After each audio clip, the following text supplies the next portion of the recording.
Hello friends, income tax के cases की series में आज जो केस हम डिस्कस करेंगे वो पेनल्टी प्रोविजंस को लेकर के है।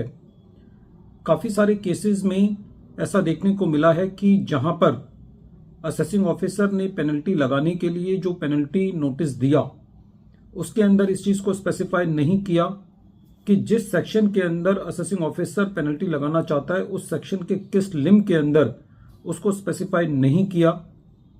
और काफ़ी केसेस में ऐसा देखने को मिला कि जहां पर असेसमेंट ऑर्डर के अंदर असेसिंग ऑफिसर ने पेनल्टी इनिशिएट की, ना तो असेसमेंट ऑर्डर में, ना पेनल्टी नोटिस में और ना ही शोकोज नोटिस के अंदर यदि स्पेसिफिक लिंक को स्पेसिफाई नहीं किया तो क्या ऐसे केसेस में पेनल्टी क्वैश की जानी चाहिए।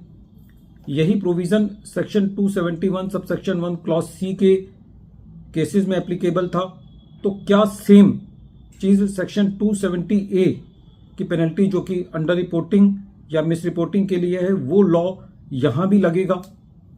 या दूसरा इशू इस केस में ये था कि जहां पर असेसिंग ऑफिसर ने जो एडिशन किया है वो एस्टिमेटेड बेसिस पर किया है, बुक्स ऑफ अकाउंट्स को रिजेक्ट करके किया है, या सेक्शन 45 सबसेक्शन 3 को कंसीडर करते हुए किया है, क्या उन केसेस के अंदर पेनल्टी लगाई जा सकती है।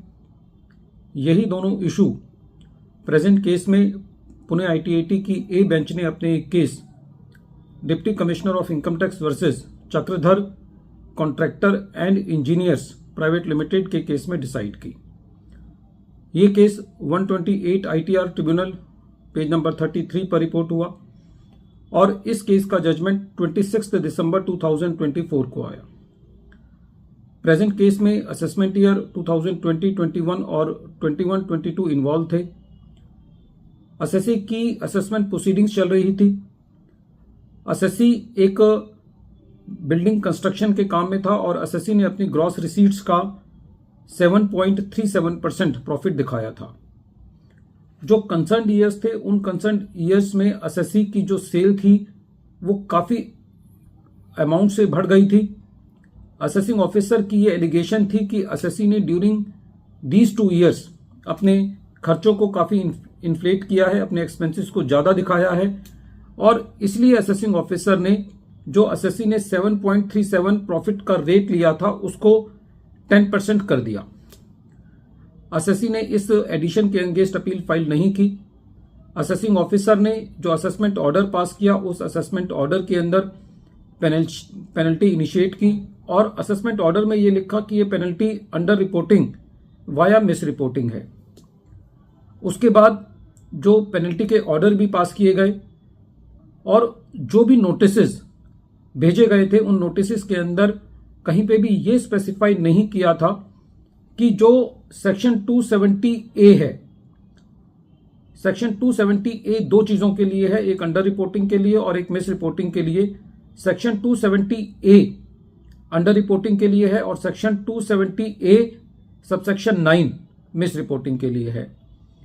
कहीं पे भी ये स्पेसिफाई नहीं किया था पेनल्टी ऑर्डर में या पेनल्टी नोटिस में कि किस लिम के अंदर पेनल्टी लगाई है। तो जब ये मैटर सीएटी अपील के पास था तो सीएटी अपील का ये कहना था कि असेसिंग ऑफिसर ने ना तो असेसमेंट ऑर्डर में और ना ही पेनल्टी नोटिस के अंदर जो अंडर रिपोर्टिंग और मिस रिपोर्टिंग का जो स्पेसिफिक लिम है section 270 capital A subsection 2 clause A से लेकर के क्लॉज जी तक और इसी तरीके से section 270A subsection 9 clause A से लेकर के क्लॉज एफ तक कौन सा स्पेसिफिक लिम है ये स्पेसिफाई नहीं किया, इसलिए पेनल्टी क्वैश की जानी चाहिए और सीएटी अपील ने पेनल्टी को क्वैश किया। जब रेवेन्यू इस मैटर को ट्रिब्यूनल में लेकर के गया तो ट्रिब्यूनल का भी यही ओपिनियन था। ट्रिब्यूनल का ये कहना था कि प्रेजेंट केस के अंदर जो प्रॉफिट एस्टिमेट किए गए हैं वो सेक्शन 145 सबसेक्शन 3 का सहारा लेते हुए किए गए हैं। तो ऐसे केस में जहां पर प्रॉफिट्स को एस्टिमेट किया गया है तो उस आधार पर भी एसएससी की पेनल्टी नहीं बनती।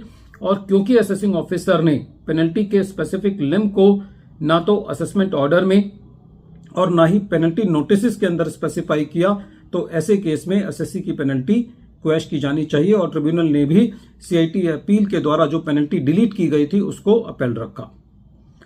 वीडियो के अंत में एक बार फिर मैं केस का नाम रिपीट कर रहा हूं। केस का नाम है deputy commissioner of income tax versus Chakradhar contractor and engineers private limited, और ये case 128 ITR tribunal page number 33 पर रिपोर्ट हुआ और इस केस का जजमेंट पुणे ITAT की ए बेंच ने 26 दिसंबर 2024 को दिया।